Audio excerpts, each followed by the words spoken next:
Hello hello hello hello, welcome back to my channel. आज के इस वीडियो में मैं आपके साथ शेयर करूंगा एफआर का 6.5 डे प्लान है। अगर कोई बच्चा कल से एफआर स्टार्ट करता है, 26 से एफआर स्टार्ट कर रहा है, वो ये प्लान और फॉलो कर लेना। अगर कोई बच्चा 27 से एफआर स्टार्ट कर रहा है तो वो ये वाला प्लान है फॉलो कर लेना। 5.5 डे प्लान है। सबसे पहले मैं 5.5 डे प्लान है डिस्कस करता हूँ, फिर मैं 6.5 डे प्लान है डिस्कस करूंगा आपसे, आपको कैसे एफआर को प्रोसीड करना है। ठीक है, एक चीज मैं उस बच्चे को भी कंसिडर कर रहा हूँ जो सुबह 1 बजे अंगड़ाइया लेके उठता है, जिसकी सुबह ही 1 बजे होती है। ठीक है, तो सर मैं तो ये प्लानर फॉलो करूंगा 27 को और मैं उठूंगा 1 बजे, फिर मैं एफआर पढ़ना स्टार्ट करूंगा। नहीं, आपको क्या करना है, मैक्सिमम 9 बजे आपको पढ़ने बैठ जाना है। ठीक है, 9 बजे से पहले बैठ रहे हो बढ़िया बात है, 9 बजे बैठ ही जाना। अगर आप 10 बजे बैठे हो, 11 बजे बैठे हो, 12 बजे बैठे हो, 1 बजे बैठ रहे हो, ठीक है, तो आप देख लेना 9 बजे से 1 बजे के बीच में 4 घंटे का डिफरेंस है ना, तो 4 घंटे आप प्रीवियस डे कवर करना वो सब चीज़ें। ठीक है, अदरवाइज आपको एफआर में प्रॉब्लम होगी। एफआर का पेपर पहला पेपर होता है, उसमें आपको ज़्यादा होशियारी नहीं दिखानी है ना, कि मैं तो 4 दिन में ही कवर कर लूंगा एफआर। 4 दिन में एफआर कवर हो सकती है, मैं बोलता हूँ प्रैक्टिकल है, 4 दिन में एफआर कवर हो सकती है, बट मैं सजेस्ट किसी को भी नहीं करता कभी भी कि 4 दिन में एफआर करो। क्यों नहीं करता? क्योंकि क्या होगा, अगर आप कोई भी एक इंडेक्स में अटक गए, ठीक है, या एक इंडेक्स में आपको बहुत ज़्यादा टाइम लग गया, अपने अकॉर्डिंग चीज़ें नहीं चलती है। बहुत बार आपने बहुत सारी प्लानिंग की होगी, उसके अकॉर्डिंग आपकी चीज़ें नहीं हुई होगी, है ना। आपने प्लान किया होगा ये टाइम इतने फ्रेम में हो जाएगा, बट आपका उस टाइम फ्रेम में काम नहीं होगा, तो आपको होगी बहुत सारी एंजाइटी, आपको होगा बहुत सारा टेंशन। वो पहला पेपर होता है एफआर का, वो पेपर बिगाड़ा आपने तो सारे पेपर इंपेक्ट होंगे। तो पहले पेपर को बहुत ज़्यादा अच्छे से टाइम दो। सर क्या 6.5 दिन दे दें हम? मत दो भाई, 6.5 डे देने की कोई ज़रूरत नहीं है, 5.5 डे इनफ है अगर आपने बहुत अच्छे से तरीके से पढ़ रखा है तो।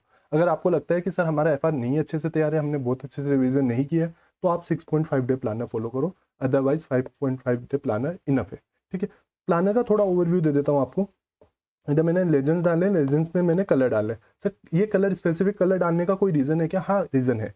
क्या रीज़न है सर? मॉर्निंग में कैसा होता है, लाइट येलो कलर होता है ना, सुबह सन आता ही है मेरा, तो मेरा लाइट येलो कलर रहता है। दोपहर में मेरा ब्राइट येलो हो जाता है, सन बहुत तेज धूप हो जाती है। ठीक है, इवनिंग में मेरा ब्लू कलर हो जाता है। ठीक है, और बफर टाइम को मैंने दिया ग्रीन, की मेरे पास टाइम ही टाइम है, ग्रीन सिग्नल है मेरे पास। ठीक है, बफर टाइम आपके पास कुछ रहता है। आप क्या करोगे, फर्स्ट 2 डेज में बड़े बड़े इंडेक्स को कंप्लीट करोगे। सर बड़े बड़े इंडेक्स, सर हम तो सोच रहे थे पहले छोटे कर लेते हैं फिर बड़े कर लेते हैं। नहीं, ये गलती नहीं करनी है। क्यों नहीं करनी है ये गलती, वो भी मैं बताता हूँ। आपके देखो बड़े इंडेक्स है ना, वो आपके 38 से लेके 15 नंबर के आते हैं। मेरा एफ आई 14 से 20 मार्क्स के बीच में आता है। बिजनेस कॉम्बिनेशन और कंसोलिडेशन का एक तो कंपल्सरी क्वेश्चन आता ही है 14 का, फिर एमसीक्यू आते हैं मेरे 2 एमसीक्यू तो मिनिमम है, तो 80 नंबर तो मिनिमम है, 22 तक का भी आ जाता है। ठीक है, रेवेन्यू और 116, कभी कभी 116 नहीं पूछता है। ठीक है, तो मेरा 6 to 8 नंबर का रेवेन्यू ही आ जाता है। दोनों पूछ लेगा तो ये वेटेज बढ़ जाएगा थोड़ा, ये वेटेज थोड़ा बढ़ जाएगा। तो मेरे देखो around on an average 40 number का तो आता ही है मेरा। और ये बड़े चैप्टर है ना, इनको आप पहले कर लोगे ना तो आपके हो जाएंगे, बाद में करने जाओगे तो आपके नहीं होंगे। आपने पहले छोटे छोटे चैप्टर कर लिए ना, अब है ना 16 आप नहीं भी करोगे ना तो भी आपका हो जाएगा कवर। ठीक है, छोटे चैप्टर आप कुछ नहीं भी करोगे ना, 23 नहीं भी करोगे ना, क्वेश्चन देख लोगे ना तो कवर हो जाएंगे, पर इनमें आपको अच्छे से कॉन्सेप्ट वगैरह देखना पड़ेगा। ठीक है, तो ये चैप्टर सबसे पहले कवर करो। इसीलिए मैं बच्चों को बोलता हूँ सबसे पहले ये क्वेश्चन, ये चैप्टर कवर करो। मैंने लास्ट टाइम भी यही प्लानर बताया था बच्चों को, और बच्चों के फीडबैक आए थे, बहुत अच्छे फीडबैक आए थे। मैं भी ऐसे ही प्लानर फॉलो करके जाता था, है ना। मैं खुद का प्लानर बनाता था, यही प्लानर मैं बनाता था अपने लिए और यही फॉलो करता था। कलर्स वगैरह नहीं डालता था मैं, मेरे नोटबुक में बना लेता था। सर क्या हमें प्लानर का वीडियो देखना चाहिए? आपका मन है तो देखो, आपको लगता है कि मैं खुद से बना लूंगा तो मत देखो, बट वीडियो मत देखो तो भी चलेगा, बट ये प्लानर डाउनलोड कर लेना। सर प्लानर डाउनलोड क्यों करें, वीडियो नहीं देखना है तो? क्योंकि ना आपके पास इंडेक्स बहुत ज़्यादा है। ठीक है, तो आपका कोई इंडेक्स छूट ना जाए, तो प्लानर के अकॉर्डिंग आप इसको टिक करते जाओगे, ये मेरा इंडेक्स कवर हो गया, तो आपको ट्रैक रहेगा। प्लानर के अकॉर्डिंग आपको ट्रैक रहेगा कि देखो ये मेरा इतने घंटे में हो जाना चाहिए था, सर के अकॉर्डिंग ये इतने घंटे में हो जाना चाहिए, इतने घंटे में हो जाना चाहिए, तो मैं लेग कर रहा हूँ नहीं कर रहा, क्योंकि आप अपने आप को जानते हो, मेरे बहुत बच्चों से बात होती है।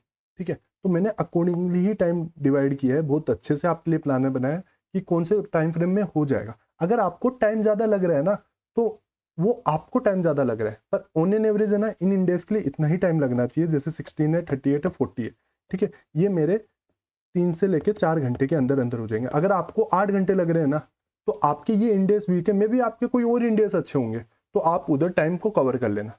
पर आपको पता रहना चाहिए इनसे 4 घंटे से ज़्यादा बड़ा टॉपिक नहीं है, ठीक है। तो मैंने 3 दिन को 3 पार्ट में डिवाइड किया है। 4-4 घंटे का आपको स्लॉट देना पड़ेगा, है ना। 12 घंटे की आपकी सिटिंग रहेगी मिनिमम। अगर कोई 16 घंटे देता है तो बढ़िया बात है, 15 घंटे देता है बढ़िया बात है, तो 5-5 घंटे मान लेना। पर मिनिमम आपको 4 घंटे 4 घंटे 4 घंटे, तो 12 घंटे तो आपको मिनिमम बैठना ही, अब स्टेट टेबल पे आप बैठना ही पड़ेगा आपको, ठीक है। ये बफर टाइम में मेरा। तो फर्स्ट 2 डेज में आप बड़े बड़े इंडेक्स करोगे, बिजनेस कॉम्बिनेशन करोगे, कंसोलिडेशन करोगे, एसोसिएट करोगे, जॉइंट वेंचर करोगे, सिंगल फाइनेंशियल स्टेटमेंट करोगे। 116 अगर आपके पास टाइम बचता है तो 116 जितना पोर्शन हो पाता है वो कर लेना। नेक्स्ट डे 116, 115, 109 मेरा रेवेन्यू करोगे, मेरा फाइनेंशियल इंस्ट्रूमेंट करोगे, ठीक है। अगर कोई बच्चा एसोसिएट और जॉइंट वेंचर छोड़ के जाता है, मैं रिकमेंड करूंगा आप कोई भी टीचर का वीडियो देख लीजिए, बहुत ईजी है, आप करके जाइए, ठीक है। जॉइंट वेंचर और जॉइंट ऑपरेशन में डिफरेंस देख के जाना अगर आप छोड़ के जाते हो, ठीक है। फिर डे 3 को मैं क्या करूंगा, सबसे पहले सुबह मेरा 16 करूंगा, पीपी करूंगा। पीपी के जैसे ही मेरा इंटेंजिबल सेम एडजस्टमेंट है, पीपी होने के बाद इंटेंजिबल होने में टाइम नहीं लगेगा। फिर उसके बाद में 40 कर लूंगा, मैं फटाफट इन्वेस्टमेंट प्रॉपर्टी कर लूंगा। इन दोनों में इनमें क्या डिफरेंस है, इसमें मैं कॉस्ट पे मेजर करता हूँ सब चीज़ें, और फेयर वैल्यू का डिस्क्लोजर होता है, ठीक है। इन्वेस्टमेंट प्रॉपर्टी जो डिस्क्लोजर वाला पार्ट है ना, वो देख के जाना। डिस्क्लोजर वाला एक क्वेश्चन है आपका, वो देख के जाना, ऐसे वो वैसे टाइप कोई क्वेश्चन भी पूछता है, इग्नोर मत करना, ठीक है। फिर मैं 36 करूंगा, इंपेयरमेंट करूंगा, 105 हेल्ड फॉर सेल करूंगा, 37 प्रोविजन करूंगा। बच्चे प्रोविजन वाला चैप्टर ही छोड़ जाते हैं, ठीक है। बट अगर आपने पहले पढ़ रखा है, मैं सजेस्ट करूंगा आप पढ़ के जाइए, कर लेना। इसमें नंबर ऑफ क्वेश्चन ज़्यादा है, तो आप क्वेश्चन का आपने पहले टिक लगा रखा है वही क्वेश्चंस करना, उसके अलावा क्वेश्चन मत करना। अगर आपने टिक नहीं लगा रखा है तो इंपॉर्टेंट किसी टीचर ने एलडीआर दे रखे हैं वही क्वेश्चन करना, सारे क्वेश्चन करने मत बैठना, नहीं यही एक चैप्टर आपका 2 से लेकर 3 घंटे ले लेगा, ठीक है। ओनरस कॉन्टेक्ट है, ऐसे आपको अगर आपने कुछ भी नहीं कर रखा है तो ओनरस जैसे कॉन्टेक्ट है उनके 3-4 क्वेश्चन है वो करके चले जाओ, जो भी आपको लगता है कुछ बन पाएगा वो कर लो। 24 अगर आपने कभी जीवन में टच भी नहीं किया ना रिलेटेड पार्टी, तो मत करना, अभी कंफ्यूज हो गए, लास्ट में टाइम बचे तो कर लेना, ठीक है। फिर मैं थर्ड स्लॉट में 2 करूंगा, इंडेक्स 2 करूंगा, 23 करूंगा मेरा इन्वेस्ट बोरोइंग कॉस्ट करूंगा, फिर 34 करूंगा मेरा इंटीम फाइनेंशियल स्टेटमेंट करूंगा, एनालिसिस ऑफ फाइनेंशियल स्टेटमेंट करूंगा। अगर कोई बच्चा एनालिसिस ऑफ फाइनेंशियल स्टेटमेंट छोड़ के जाता है, मैं रिकमेंड करता हूँ कि आप प्लीज़ करके जाइए। एनालिसिस ऑफ फाइनेंशियल स्टेटमेंट कुछ भी नहीं है, सब चैप्टर का कंपाइलेशन है, ठीक है। और इसके जो बड़े क्वेश्चन है उनको भी देख जाना, कभी कभी क्या होता है वो इनमें भी आ जाता है, क्वेश्चन नंबर 1 में भी आ जाता है, compulsory question, business combination consolidation की जगह एनालिसिस ऑफ फाइनेंशियल स्टेटमेंट भी आ जाता है। 10 साल में एक बार आएगा, पर कोई अटेम्प्ट में आएगा, पक्का आएगा। एनालिसिस ऑफ फाइनेंशियल स्टेटमेंट का जो बड़ा क्वेश्चन है वो 14 नंबर में पूछेगा, ऐसे है कंसोलिडेशन और बिजनेस कॉम्बिनेशन की रिप्लेस में, तो वो देख के जाना प्लीज। और छोटे क्वेश्चन बहुत ईजी क्वेश्चन है, तो प्लीज देख जाना। डे 4 में मैं क्या करूंगा, मेरा 19 करूंगा, एम्प्लॉय बेनिफिट करूंगा, 102 करूंगा, शेयर बेस्ड पेमेंट करूंगा, 108 करूंगा मेरा operating segment, 101 first time adoption करूंगा, कैश फ्लो स्टेटमेंट करूंगा, 41 मेरा करूंगा एग्रीकल्चर, 21 करूंगा मैं फॉरेन एक्सचेंज, 1 करूंगा प्रेजेंटेशन फाइनेंशियल स्टेटमेंट, 12 करूंगा मेरा इनकम टैक्स, 20 करूंगा ग्रांट्स, 33 करूंगा मेरा ईपीएस। डे 5 में क्या करूंगा मैं, 8 करूंगा, 10 करूंगा, 113 करूंगा। अगर कोई बच्चा 113 करके छोड़ के जाता है तो प्लीज देख जाना। 113 बहुत ईजी चैप्टर है आपका। एक प्रिंसिपल मार्केट होगा आपका, फिर आपके fair value, level 1 disclosure, 2 disclosure, 3 disclosure, ठीक है। फिर आपका वैल्यू कैसे करते हो आप, है ना, पी के अकॉर्डिंग कैसे वैल्यू करते हो, आपने एएफएम में पढ़ा, वही सेम टॉपिक है, ठीक है। आप एंटरप्राइज वैल्यू का फॉर्मूला क्या होता है, वही सेम टॉपिक है। इक्विटी की वैल्यू निकालनी है, वैल्यू ऑफ फर्म निकालनी है, तो वही सेम टॉपिक है। 113 बहुत ईजी चैप्टर है आपका।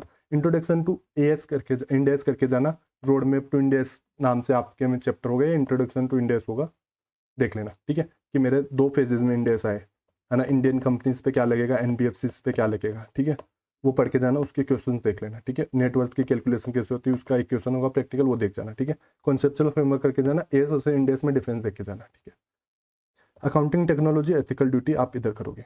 फिर एमटीपी आरटीपी अगर आपने जीवन में पहले कर रखी है तो ही करने बैठना। नहीं कर रखी इस अटेम्प्ट की तो कोई करने की जरूरत नहीं है, नया मत उठाना कुछ भी। सर हम कर लेते हैं ना, हमारे पास टाइम में, नहीं करना है बच्चे, नहीं करना है। क्यों नहीं करना है? क्योंकि आरटीपी एमटीपी में कभी कभी क्या है, अजीब से क्वेश्चन पूछते जाए, ठीक है, या क्वेश्चन का आंसर कभी गलत होता है। आप करने जाओगे और आप सोचोगे यार ये क्वेश्चन का आंसर गलत है या मेरा ही गलत आ रहा है, आप डिस्कस करोगे, दोस्तों से डिस्कस करोगे, ये करते करते आप 2 घंटे निकाल दोगे। वो कोई सेंस नहीं बनता है उस चीज़ का। आरटीपी एमटीपी से क्वेश्चन रिपीट नहीं होते, ठीक है। पेंडिंग जो भी टॉपिक है वो कर लोगे और 109 रिवाइज कर लोगे 5th डे पे। और 6th डे पे आप क्या करोगे, नोट्स को रिवाइज कर लेना, अपने इंपॉर्टेंट एडजस्टमेंट को रिवाइज कर लेना, ठीक है। जब भी करो ये चीज़ें ध्यान रखना। क्या ध्यान रखना? क्वेश्चंस पे ज़्यादा फोकस करना, ना कि कॉन्सेप्ट पे। ऐसा नहीं कि कॉन्सेप्ट पढ़ रहा हूँ पीपी के, क्वेश्चन सोल्व ही नहीं कर रहा हूँ, नहीं होगा ऐसा। आपको क्या करना पड़ेगा, क्वेश्चंस करना पड़ेगा। क्वेश्चंस क्यों करना पड़ेगा? मैं आपको बोल दूं हाउ टू स्विम की किताब पढ़ जाओ और आपको मैं पानी में उतार दूं तो आप नहीं तैर पाओगे कभी भी। आपको पानी में उतरना है, पेपर पे लिखना है आपको, तो आपको क्वेश्चंस करने पड़ेंगे। आपको ये नहीं बोलेगा ऐसे कि 5 पेज में मेरे को 109 एक्सप्लेन करो, जो भी आपको आता है पूरा सब कुछ आपने याद कर रखा है वो नोट्स छाप दो, ऐसे नहीं बोलेगा। ऐसे आपको एक पर्टिकुलर क्वेश्चन देगा, आपको बोलेगा सोल्व करो, सिंपल है। वही आपको क्वेश्चन आप क्वेश्चन बैंक में करोगे वो आपको दिखेगा, ठीक है। एफआर एएफएम में पेपर रिपीटेड आता है, आपके जो आपने क्वेश्चन सोल्व किए हैं आपको 80% क्वेश्चन वही दिखेंगे एग्जाम में, 70% क्वेश्चन वही दिखेंगे एग्जाम में। एफआर लेंदी है पर इजी है, ठीक है। आपको सेम क्वेश्चन ही दिखेंगे। 100 क्वेश्चन 1000 क्वेश्चन करने की कोई जरूरत नहीं, लिमिटेड क्वेश्चन करना। अगर फिर भी आपके क्वेश्चन बैंक में बहुत ज़्यादा क्वेश्चन है तो देख लेना मॉड्यूल वाले क्वेश्चन कौन से हैं, ठीक है। अगर प्रोफेसर ने टिक लगा रखे हैं मॉड्यूल वाले क्वेश्चन, ये मॉड्यूल के हैं, सेग्रीगेट कर रखे हैं प्रोफेसर ने, ऊपर डाल रखे हैं क्वेश्चन के साइड में कि ये मॉड्यूल का क्वेश्चन है, तो वो क्वेश्चन को पहले प्रायोरिटी देना। फिर टाइम बचे तो आरटीपी एमटीपी करना। टाइम का ट्रैक रखना।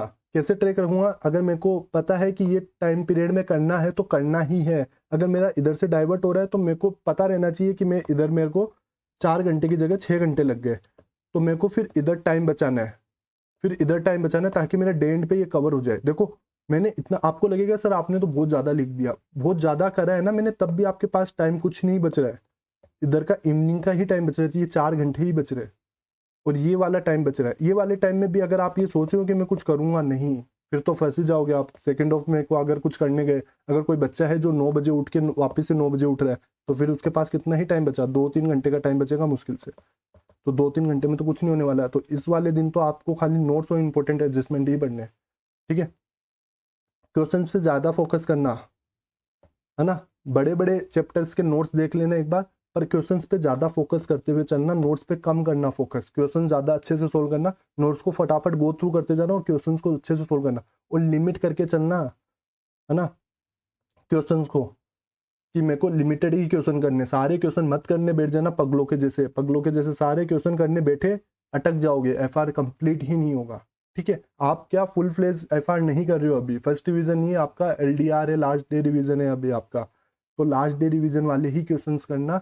या मैं ये नहीं बोला किसी टीचर ने डाल रखे वो लास्ट डे रिवीजन, आपने टिक कर रखे होंगे ना ऑलरेडी, है ना, कि ये क्वेश्चन मैंने काट दिया, तो जो मैंने टिक लगा रखा है वही क्वेश्चन करना है। आपका मन करेगा कि यार ये क्वेश्चन भी देख लेता हूँ, ये मैंने काटा है ना, ये क्वेश्चन भी देख लेता हूँ, नहीं देखना है। अगर आप देखने गए तो आपका छूटेगा, तो वो आपको नहीं करना है, प्लीज प्लीज, ठीक है। जो बड़े इंडेक्स है ना उनका प्रैक्टिस कर लेना, 4 से 5 क्वेश्चन हर एक चैप्टर के लिख लेना। सर लिखा तो नहीं जाएगा, एग्जाम में भी नहीं लिखा जाएगा फिर, तो बढ़िया है इधर चुपचाप लिखो और चुपचाप एग्जाम में आपसे बन जाएंगे क्वेश्चन। पता है क्या होता है, अगर आपका ये फर्स्ट अटेम्प्ट है तो आपको अभी पता ही नहीं है, एफआर का पेपर देखोगे ना तब आपकी आंखें खुलेगी कि अरे मैं सीए फाइनल में आया हूँ इंटर से, ठीक है। क्या होगा, बड़ा क्वेश्चन आएगा, एफआर का पेपर लेंदी आता है पहली बात तो, ठीक है। बड़ा क्वेश्चन आएगा, आपके पास कितना है, 20 मिनट का टाइम है, 20 से 30 मिनट का टाइम है अटेम्प्ट करने का, ठीक है।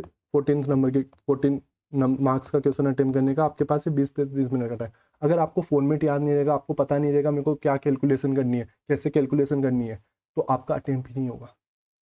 तो आपको रिटर्न प्रैक्टिस करनी पड़ेगी। आपको समझ ही नहीं आएगा स्टार्ट कहाँ से करूँ क्वेश्चन, तो रिटर्न प्रैक्टिस प्लीज करते हुए चलना, हाईलाइट करते हुए चलना। ट्रिकी एडजस्टमेंट आपको लगता है, जनरल एंट्री कोई लगती है ना, ताकि मैं ये सेकंड वाले डे पे रिवाइज कर पाऊँ। फॉर्मेट वगैरह देखते हुए चलना, बैलेंस शीट का फॉर्मेट देख लेना, पीएनएल का देख लेना, कैश फ्लो का देख लेना, नोट्स का देख लेना, ठीक है। अगर कोई बच्चा 6.5 डे प्लानर फॉलो करेगा तो उसको भी मैंने ना जो 5 दिन का प्लानर है ना वही बना के दिया है, सेम प्लानर है, ठीक है। उनके लिए मैंने 2 दिन बफर छोड़ दिए, ठीक है। आपके पास 6 डे भी, 6 वाला डे वो पूरा खाली है, उस दिन आपका अगर कुछ रहता है तो वो इधर कवर कर लो। देखो मेरे को बनाने में कुछ एक्स्ट्रा टाइम नहीं लगता, मेरे को मुश्किल से 10 मिनट लगता, मैं 1-2 इंडेक्स उठा के नीचे शिफ्ट कर देता, पर कोई सेंस ही नहीं बनता उसका, समझो क्यों? क्योंकि अगर आपने कुछ एस्टिमेटेड टाइम लिया है 7 घंटे, तो वो चीज़ें 8 घंटे खींचती है, मेरे को पता है ये बात, है ना। आप, मैंने ये बोला है आपको इतने टाइम में आपका नहीं होगा, तो आपका पास बफर टाइम रहेगा, ठीक है। जितना आप अपने आप को प्रेशर पे काम करोगे ना, उतनी जल्दी कंप्लीट हो जाएगी नहीं। एफआर को 10 दिन भी दे दो तो आपका एफआर कंप्लीट नहीं होने वाली, तो इसलिए ट्राई करना कि 5 दिन में मैं पूरी एफआर कंप्लीट कर दूं, ताकि मैं 6 डे में रिवीजन कर पाऊँ, ठीक है। अगर कोई ऐसा बच्चा है जिसने बहुत सारे इंडेक्स छोड़ रखे हैं, तो पहले वो वाले इंडेक्स करना जो उसने कर रखे हैं, वो बहुत अच्छे से करना। उसके बाद में देखेंगे अपन, अपने पास टाइम रहता है तो जो इंपॉर्टेंट है वो मैं इंडेक्स करते हुए चलूंगा, पर जो अपन को आता है वो तो एटलीस्ट पहले करते हुए चलना है अपन, ठीक है।